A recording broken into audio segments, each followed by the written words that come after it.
The wine glasses clinked gently. Strings of white bulbs arched across the backyard tent, casting a soft glow over perfectly dressed tables and crisp linen napkins folded like swans. I sat near the end of one, close enough to the center of things to hear everything, but just far enough to be forgotten. "She hasn't worked in years," Paige said, her voice light and confident. "Brandon and I take care of her." A few polite chuckles followed. One woman, someone from Paige's law firm. I guessed, smiled and nodded as if the remark were endearing. Brandon didn't correct her. He just looked down at his plate and sipped his wine. I didn't blink. I just reached for the coffee they'd placed beside my dessert plate and stirred it slowly. The silver spoon clinked once, then silence. Across the table, a man in a tailored gray suit looked up sharply. He was older than most of the others, gray at the temples, not flashy, but measured. I recognized him instantly. Russell Gantz, CEO, Paige's boss.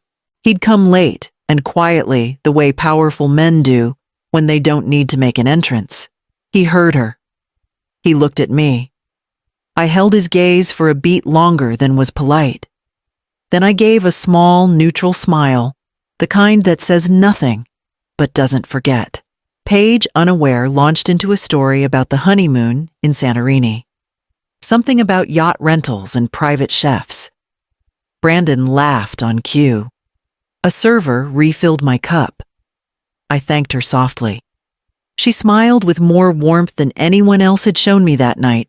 The trinket box I'd brought her wedding gift sat quietly beneath my chair, wrapped in maroon silk. Inside, an antique brooch, my husband's favorite. I sipped the coffee. It was lukewarm now. From somewhere in the tent, wind brushed in, lifting the edge of the linen near my hand. They didn't know me anymore. But someone in this room had once owed me everything. I drove the 8 hours down to Savannah in my own car. No welcome basket waiting at a hotel. Paige had messaged a link to the Airbnb she'd booked just for convenience, but it was clear from the tone this wasn't family hosting. It was logistics. The house was clean, but impersonal. No photos, no warmth. I unpacked in silence, ironed my dress for the rehearsal, and laid out the gift box with the brooch wrapped carefully in its velvet pouch. At the venue walkthrough, I arrived early. The coordinator barely looked at me before saying, "You must be the groom's mother." Then she checked her clipboard. "We've got you seated. Here." She motioned to a folding chair against the far wall of the ballroom near the swinging doors to the kitchen. I looked at the placement chart. Paige's mother, stepmother, and aunt were clustered front and center. My name was the last scribbled in pencil. I sat down. From across the room, Brandon laughed with Paige's brothers, his posture relaxed, beer in hand. He didn't look over. When the photographer called for the immediate family walkthrough, I waited. But no one called my name, not even once. There was no speech planned for me. No line in the program acknowledging my presence. I was not asked to light a candle, not included in the family slideshow. My name didn't appear on the seating chart until I saw it nearly misspelled. Still, I had brought something. The brooch had belonged to Brandon's father. I'd spent months restoring the clasp and polishing its filigree setting.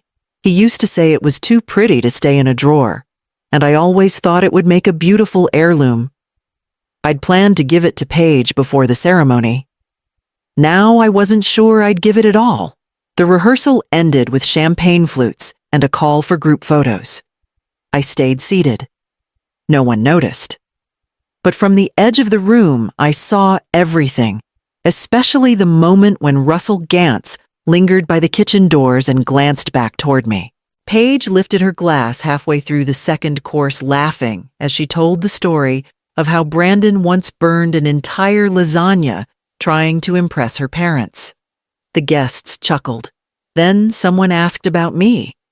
Oh, Delora, Paige smiled without looking my way. She does some craft stuff now, little things for Etsy. She used to be some kind of lawyer, I think.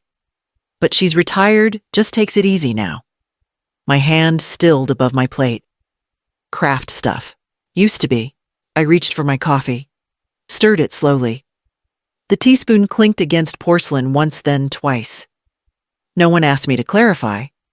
I'd once drafted the compliance protocols that half the state courts in the Southeast still follow. I'd spent a decade shaping risk oversight policies for the kind of companies these people work for and don't understand. I'd sat across from senators' boardrooms, and once Russell Gantz himself, when his company faced a federal probe that could have buried them. He was younger then, eager, but scared. I showed him where the gaps were, how to close them, and when to settle. He never forgot it. But no one here knows that. Not the girl across from me in pearl earrings who smiled like she was being gracious. Not Brandon, who just nodded along with his fiancée, as if her version of my life was the only one worth repeating.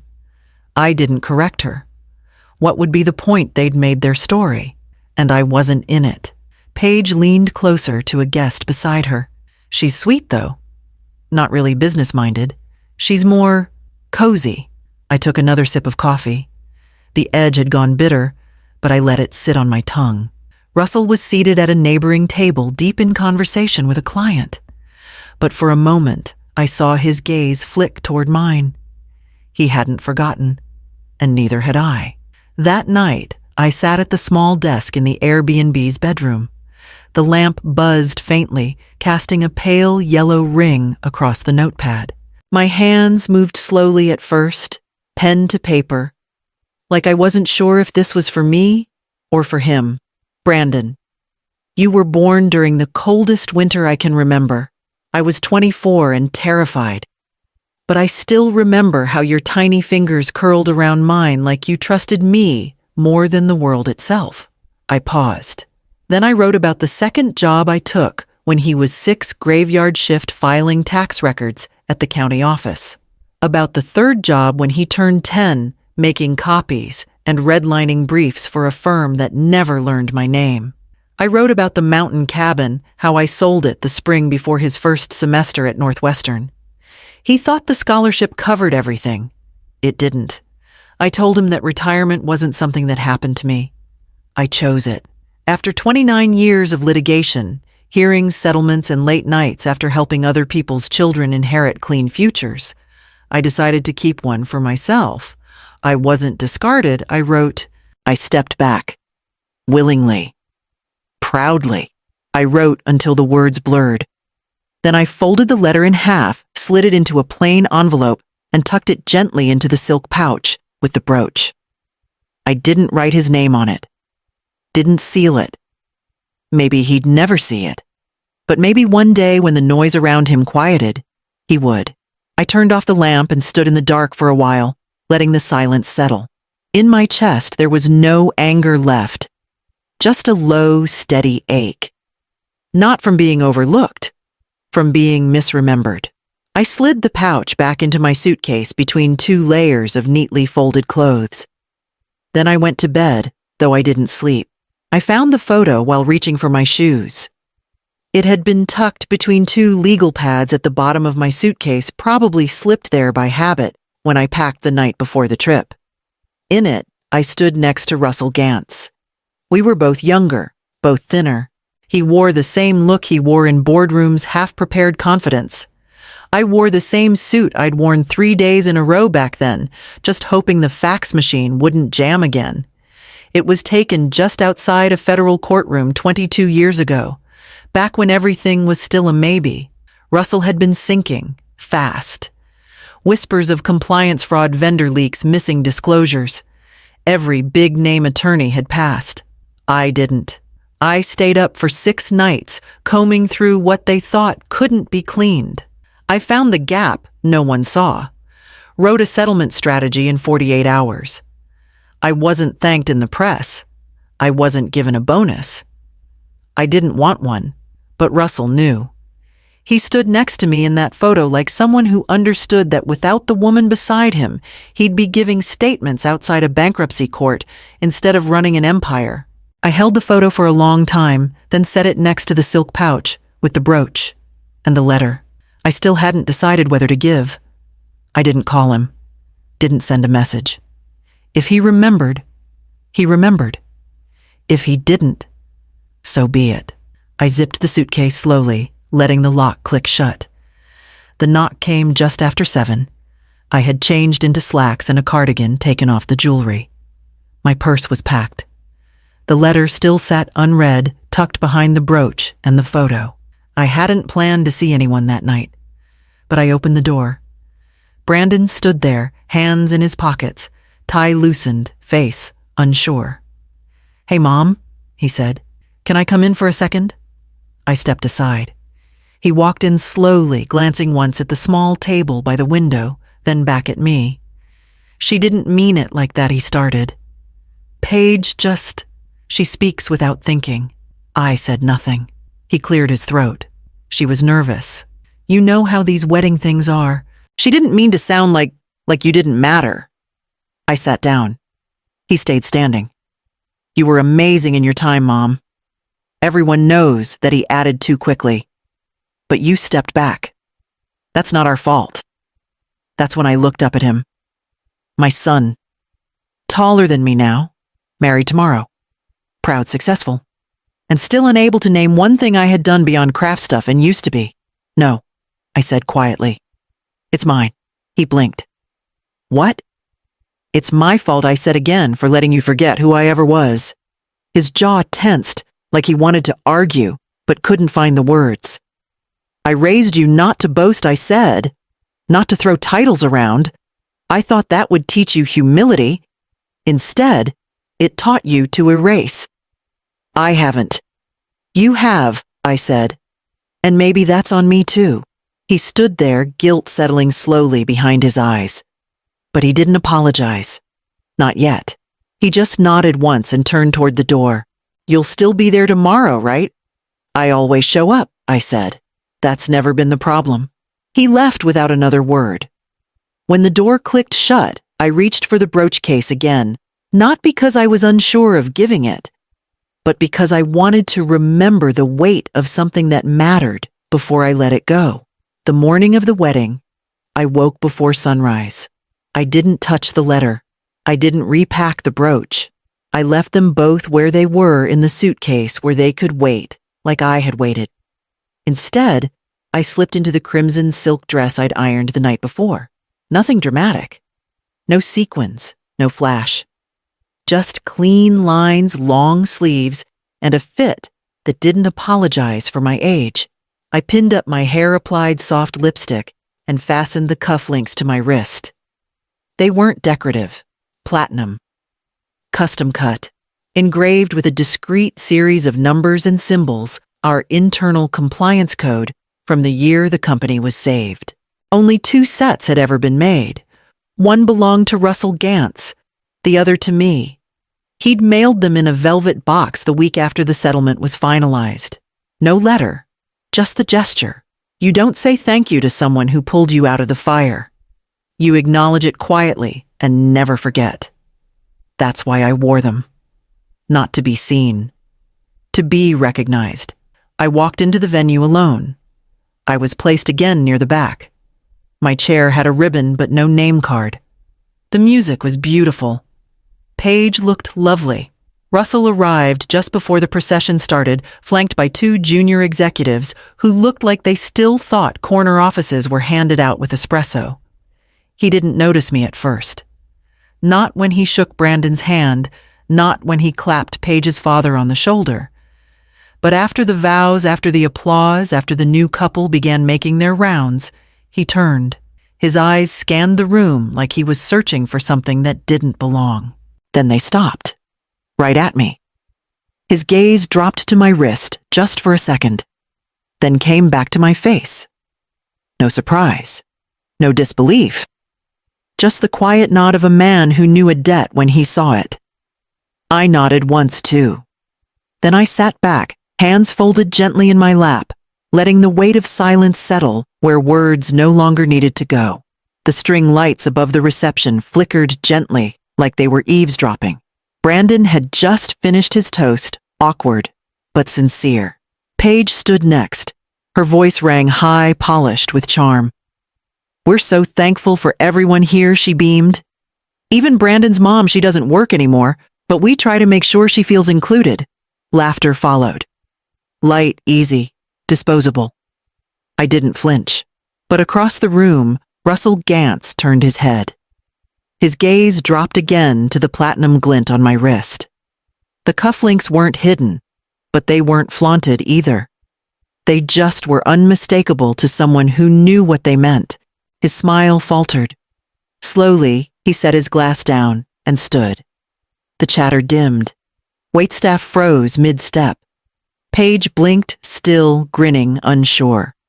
Russell adjusted his jacket, looked straight at her and said evenly, "Paige, see me first thing Monday morning. Bring your badge." The room stilled.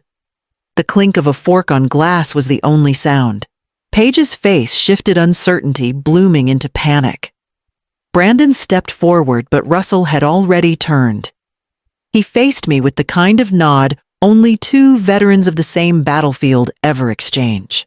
"Still the sharpest mind I've ever worked with," he said, voice steady. "It's an honor to see you again, Delora." A dozen faces turned toward me. Paige's father, the new in-laws, even Brandon. But I didn't stand. I didn't speak immediately. I simply lifted my glass, let the stem catch the candlelight, and replied calmly, "Didn't expect to be seen today. Life has a way of surprising you." Russell smiled, not the corporate kind, the real one, and sat down. No more laughter followed. No one joked about retirement. No one asked about crafts. For the first time in a long time, the room didn't shrink around me. It adjusted. And Paige stared as if trying to match me to a picture that had never been shown to her. The knock came just after 8. Not urgent, not timid, just present. I opened the door to find Paige standing there. No makeup, no curled hair. Her dress was wrinkled and her heels were gone, replaced with flats that didn't match. She looked young, not in years but in understanding. "I thought I was being clever," she said. "Turns out I was being cruel." I stepped aside. She didn't move at first, then crossed the threshold like it might burn. I didn't ask her to sit. Just went to the counter and poured 2 mugs of coffee. No cream, no sugar. Just black the way I drink it. She accepted hers without a word. We stood there, both holding heat in our hands. "It's easy to be clever," I said. "Kindness is harder." She nodded, eyes glassy, throat tight. "I've been awful to you." "From the start." I didn't soften. I didn't tell her it was okay. I'd spent too many years making excuses for other people's choices.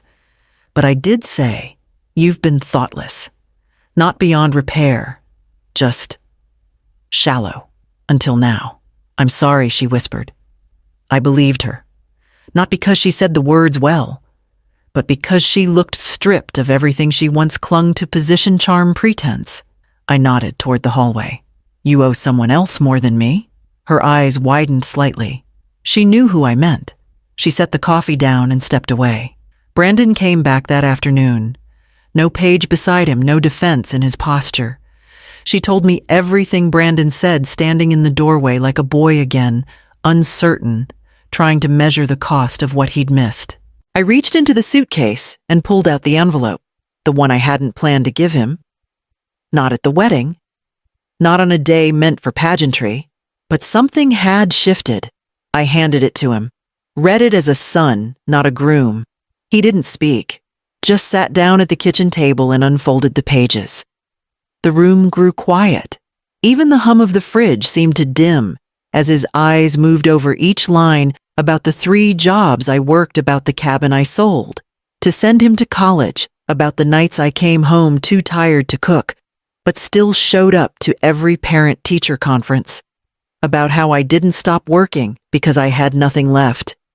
I stopped because I had finally earned the right to. He read slowly. Once. Then again. The paper trembled slightly in his hands. When he looked up, his face was blotched, his lashes wet. "I didn't know," he said, voice cracking. I placed my hand over his. Steady. Measured. "No." You never asked.